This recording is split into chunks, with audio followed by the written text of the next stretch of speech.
this planet Earth, it is governed by one law, which is law of attraction, right? Universe will match everything according to your vibration, right? So how you think and how you feel, you broadcast an electromagnetic signature to the quantum field, and then that's how you draw the events back into your life. So your vibration depends on your thinking, on your thoughts, on your emotions, right? So your thoughts send the signal out, but it is the feelings which draw the event back. Many times we're thinking positive, but we're feeling negative. We're thinking abundance, but we're feeling lack. We're thinking of a great relationship, but we're feeling hurt. We're feeling angry. So the mastery is to how to combine our thoughts with those corresponding elevated emotions. Once you marry your thoughts with the emotions, then you change your vibration, and then everything, the universe matches everything according to that vibration, right? And that's how you draw things and attract things into your life.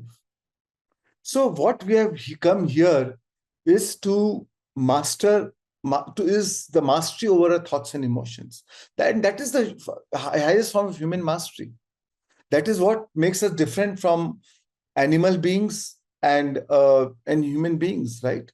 That we have a faculty to master our thoughts, master our emotions, from fear-based emotions to love-based emotions, from survival-based emotions to creative emotions, right?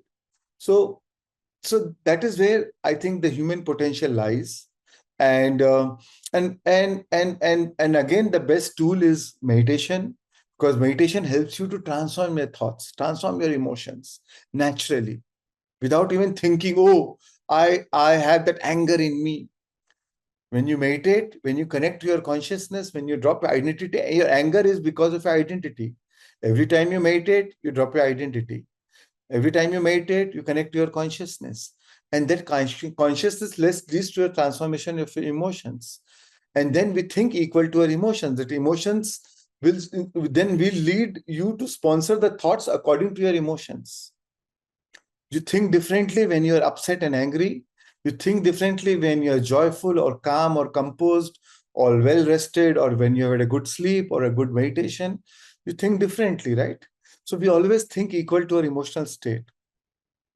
Psychology is about changing your thoughts with the help of thoughts. Spirituality is about changing your emotions, which leads to change to your thoughts, right?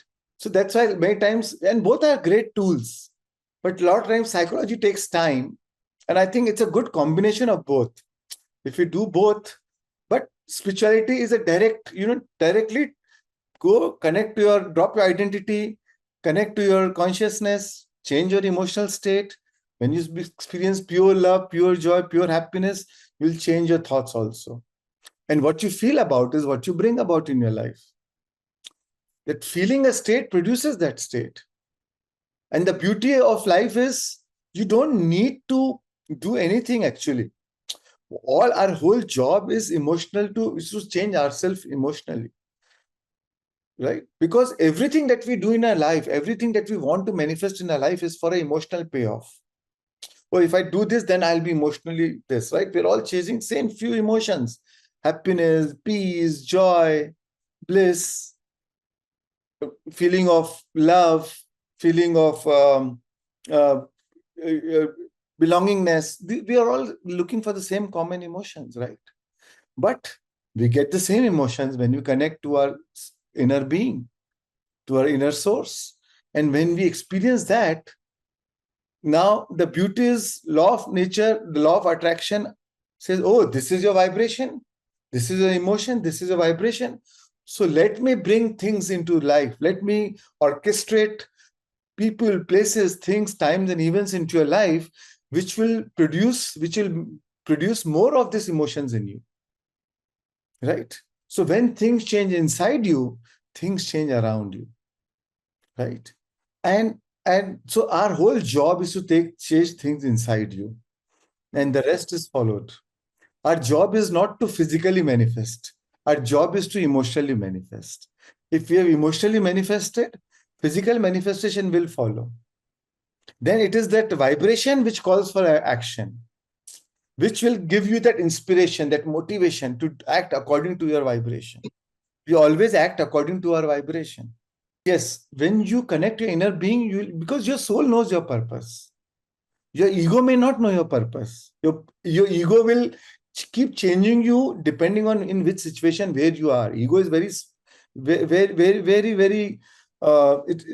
it makes you act very smartly depending on where you are. You know, if you when you talk to a say a big politician, you'll be very calm and quiet and very humble. When you are talking to a servant or somebody much or your subordinate, all of a sudden you are speaking with a lot of pride and arrogant and authority and dominance. You know, same personality. You meet a big person, you are submissive.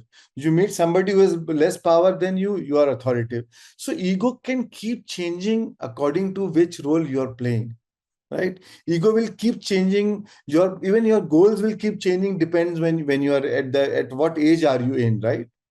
When you're college, our whole job is to get the best results, to get to best university, then they get the best job, and that's how you keep changing, right? But what is constant, what is important is the state of being while you're doing whatever you're doing. So the focus is not about what you're doing. What is your underlying emotion? What is your underlying state of being, what you're doing from what you're doing, what you're doing? Your doing will keep changing depending on the situation. But your state of being should always be from the joy. I'm not doing because I'll become happy. I'm happy and now I'm doing. Doing is only a follow up. I'm already happy. And that's what meditation helps you, right? First, you become happy and then you wake up and then you're doing what you're doing, right?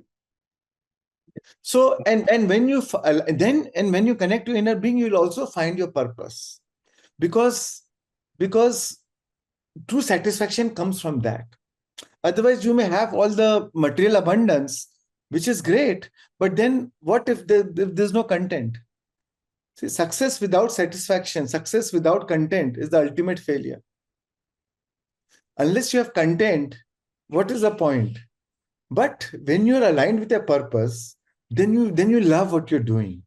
Then you're not waiting that, oh, one day that will happen. Then this once you achieve that goal, or then you will be happy. The journey becomes the joy. Then you're happy every step of the way. The journey is the joy. And the goal, in my mind, the goal is the journey. The journey is the goal. If the journey is unhappy, when you even get the goal, when you achieve the goal, you will still be unhappy, because now being unhappy has become your habit. All of a sudden, you'll not drop that habit. And even if you have that goal, now you'll find some another reason to become unhappy. Right? So the journey has to be of joy. And that is what spirituality does. When you connect to a spirit being, the journey becomes joy. And what you see as matter also came from spirit. So there's no difference between material and spirituality, actually.